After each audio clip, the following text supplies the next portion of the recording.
Et maintenant, Nadine, si tu veux bien me rejoindre. Nadine, elle ne va pas nous raconter, comme Jonathan, comment elle a rencontré Dieu. Mais Nadine, parce qu'on n'a que 10 minutes, Nadine, parce que sinon il faudrait qu'on prenne 1h30. mais tu vas nous raconter ce que tu as vécu cette année avec Dieu. Et puis particulièrement, cette année, on a passé 6 mois dans la lettre aux Éphésiens. Et il y a quelque chose qui t'a marqué dans tout ça. Est-ce que tu veux bien nous en dire un peu plus ? D'accord. C'est vrai que déjà en priorité, la Bible me parle beaucoup, Ouais, amen. mais particulièrement quand tu m'as offert cette opportunité, j'ai relu Éphésiens évidemment, et je me suis tout de suite arrêtée sur Éphésiens 1. Ok. Et j'en revenais pas parce que ça me percutait. C'est vrai que j'ai toujours été une femme de prière. Ouais. J'ai toujours aimé Dieu vraiment d'une façon complètement folle. Ok. Et dès le début, justement, il y a une prière dans Éphésiens 1, versets 16 à 9. Et en fin de compte, quand on prie tout le temps, ben, il y a un moment donné, on ne sait plus comment prier. On s'essouffle, ça devient On routinier. s'essouffle. Ça devient quelque chose, une ritournelle, ça devient... Et on ne sait plus parce que des fois, on prie pour des gens, puis on ne voit pas le résultat. Ok. Et du coup, quand j'ai relu ça, je me suis dit, mais oui, c'est ça que tu m'as appris, Seigneur, au travers de tout ça. Je vais vous lire juste les versets. Ouais. Je ne cesse de dire ma reconnaissance à Dieu à votre sujet quand je fais mention de vous dans mes prières. Ah, Paul. Mais c'est ça, ma reconnaissance. Ouais. Et au lieu de trépigner, oh Seigneur, mais pourquoi tu fais pas ça dans la vie ? Ouais. Pourquoi ? Et je me suis dit, mais Seigneur, merci, merci. Et c'est vrai que la reconnaissance, je sais ce que c'est, mais ces derniers temps, ben, j'avais un peu oublié. Ouais. J'avais un peu oublié. Et donc, je voulais vraiment... Et s'il y avait une chose que je fais, c'est justement de prier pour vous. Amen. Et j'aime prier pour vous. Et particulièrement, évidemment, pour toi. Et tant pis, t'es dans l'eau. Et pour les anciens, ça, c'est évidemment. Et voilà ce que Paul dit. Je demande à Dieu qu'il vous donne par son Esprit Saint sagesse et révélation pour que vous le connaissiez. Ok. Et c'est ça vraiment, mes prières maintenant sont vraiment tournées comme ça, que merci Seigneur que tous reçoivent sagesse, révélation, mais pourquoi ? Pas pour s'enorgueillir, pour qu'on le connaisse. Et j'aimais beaucoup le témoignage de Jonathan justement, de le connaître lui, le seul vrai Dieu. Et ça a vraiment changé quelque chose.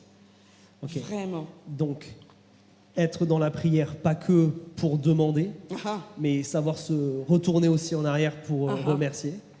Et là, tu dis quelque chose d'important, non seulement pas que prier pour soi, mais pour les autres, mais d'une manière spécifique où je ne veux pas juste une expérience spirituelle avec Dieu qui soit juste bien, qui me mette sur un piédestal, ou me fasse du bien, mais quelque chose qui me le fasse connaître lui pour qui il est en fait. Voilà, c'est ça. Oui.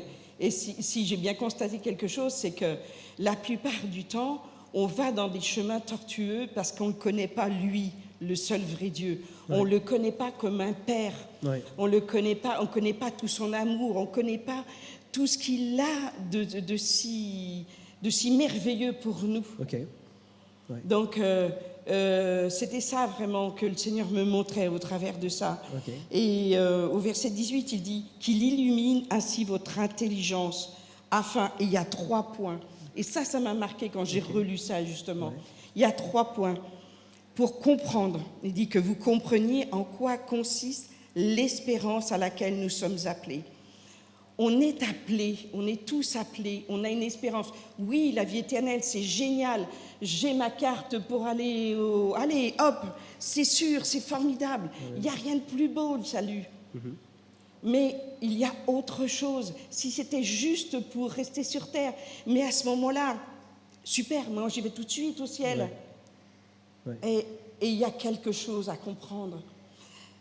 Comprendre. Le deuxième point, c'est pour partager la glorieuse richesse de l'héritage que Dieu nous fera justement partager entre nous. Et je me dis, il y a un héritage. Et cet héritage, c'est quoi cet héritage? Et Seigneur, j'ai envie de partager cet héritage. Et je veux prier pour que tous connaissent cet héritage. Okay.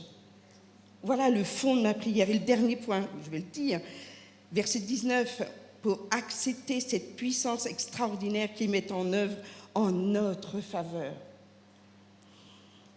Trop souvent, j'ai l'impression qu'on se promène dans la vie comme des petits chrétiens pauvres. Okay. Je ne dis pas pauvres matériellement, mais pauvres. On se dit, ah oh, oui, est-ce que Dieu m'écoute? Est-ce que Dieu entend mes prières? Est-ce que je vais... vers quel homme je vais aller? Et comment va être ma vie? Et mon métier et tout. Et il y a des manques. Et je me dis, mais Dieu, tu as mis une puissance extraordinaire en moi. Pour nous, Seigneur, montre-la moi. Et c'est vraiment ma prière pour tous.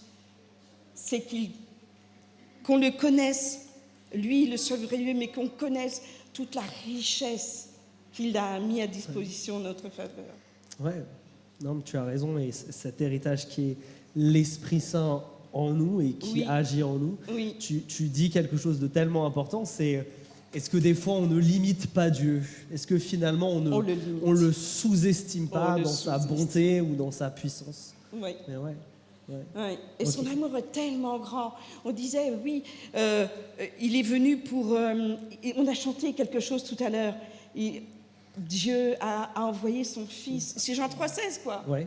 Et mince, quel cadeau extraordinaire. Et nous, qu'est-ce qu'on en fait? Ouais. Et qu'est-ce qu'on en fait? Qu'est-ce qu'on en fait? À fond. Ouais. Dieu, tu es mon sauveur. Waouh, c'est génial. La vie éternelle, c'est super. Le paradis, il est pour nous. C'est extraordinaire. Mais tu es mon Seigneur. Et le Seigneur, c'est ici, sur cette terre. Évidemment, après, il sera notre Seigneur. Mais ici, sur cette terre. C'est tellement important de suivre ses voies, d'entendre sa voix, de comprendre ce qu'il veut pour nous, de comprendre quel est notre appel. Et en tant qu'Église, on a un appel. C'est intéressant. Et donc, du coup, si je récapitule un peu ce que tu dis, parce qu'il y a plein de choses qui sont vraies, mais en fait, dans ce que tu as vécu dans ta prière, c'est finalement arrêter de me concentrer sur ce que je n'ai pas dans le futur, pour contempler ce que j'ai dans le présent, pour vivre dans le présent finalement, ce qui est beau avec Dieu et qui du coup aussi t'amène à la reconnaissance finalement. Voilà, m'amène à la reconnaissance. Mais aussi voir dans le futur, parce que la prière, c'est voir dans l'invisible, c'est voir dans ce qu'il y a après, c'est voir notre espérance. Donc pour moi, c'était clair que Ruben et moi, on est arrivés à Vertical. Waouh, pas par hasard. Dieu nous a envoyés ici. Okay. Et je veux vraiment faire sa volonté. Amen. Nous voulons tous les deux. Et je suis sûre que d'autres le veulent. Vous n'êtes pas ici par hasard. Amen. Super, Nadine. Alors merci Seigneur, que nous soyons reconnaissants de tout ce qu'il nous donne et tout ce qu'il a en réserve pour nous. Merci Nadine pour ton témoignage. Voilà.